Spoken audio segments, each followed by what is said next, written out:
大家好，我是上官杰文, your friendly neighborhood Waigo-ren. I want to talk about the future of science and technology in Beijing and China and in the world. Well, we can't do that without talking about the future of China, the children.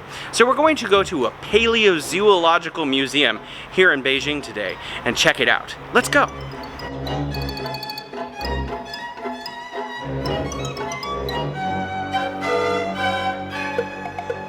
In order to talk about the future of China, we need to talk about the children who are running through this museum behind me. In order for them to learn and to be the future of science and technology, they need to learn about the distant past, or all of the past, all of the technology that already exists. And at this museum, they're learning about dinosaurs, the species that existed tens of millions of years ago that made famous for me by Jurassic Park. Let's go and check out what they have.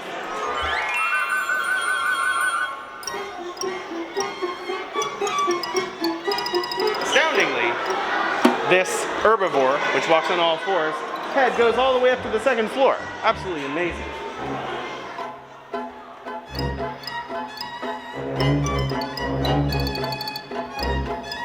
This is a Tyrannosaurus Rex, probably the most famous dinosaur, made famous by movies throughout time, books that all kinds of children read in every country. I've seen one myself back in America where we have a very similar museum that my grandmother used to take me to.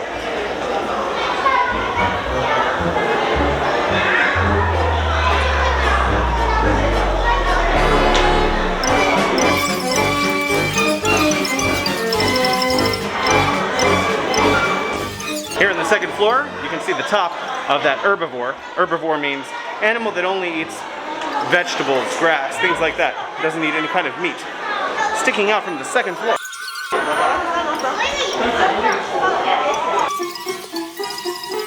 This is a hadrosaur from Mongolia. That means they dug this up here in China. Hadrosaur is also an herbivore.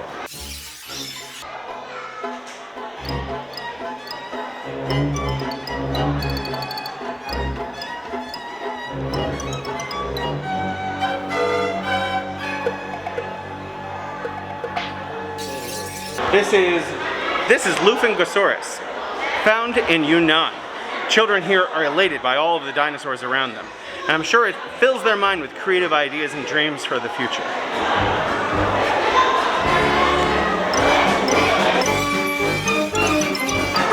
Behind me over here, you can see children playing with the interactive features of the museum.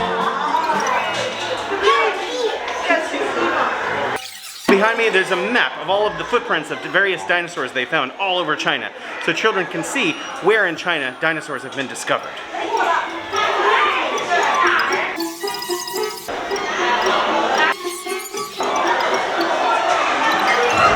The entire museum is full of rich amount of information. This is both in English and Chinese, and a lot of it, and it has the classifications of different kinds of dinosaurs.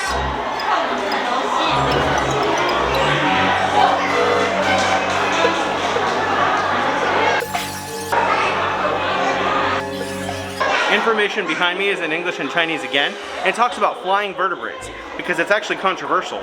Some of the animals that flew at that time, a lot of people consider to be dinosaurs, aren't actually classified as dinosaurs.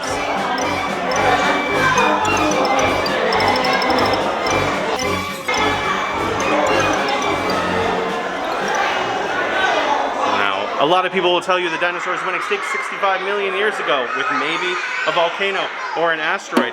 But actually, this is the ancestor of the crocodile, which lives today.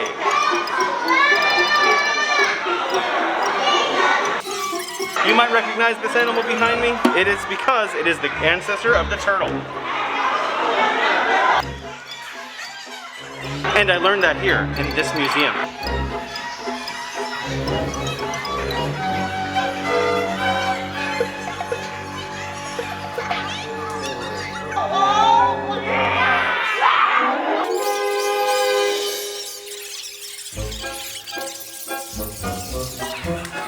The animals here in this museum on the third floor are from the Cenozoic era, which is an era that followed the Jurassic, meaning these animals lived just after the dinosaurs.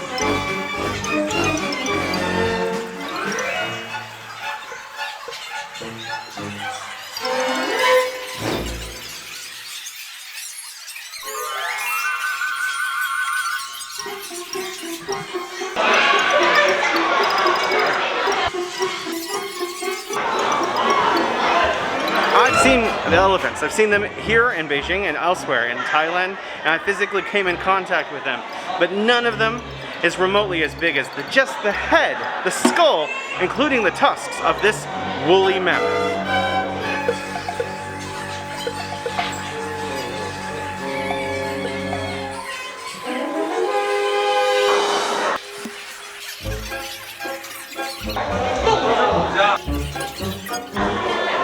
If some of the big cats in the world today scare you, like lions and tigers and cheetahs, check this thing out. A saber-toothed cat. I certainly am glad that they already went extinct.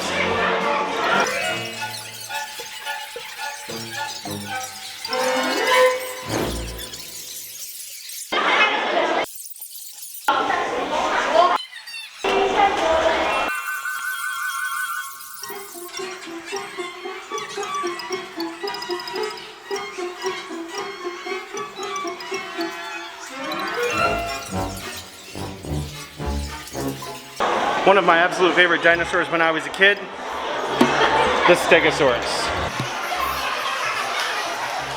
Alright, with museums like this all over Beijing and children in full swing, it is almost summer and it is a beautiful sunny day, and yet there are all of these families and kids in here learning. We have an assurance that the future of China is a bright one. We'll have science and technology to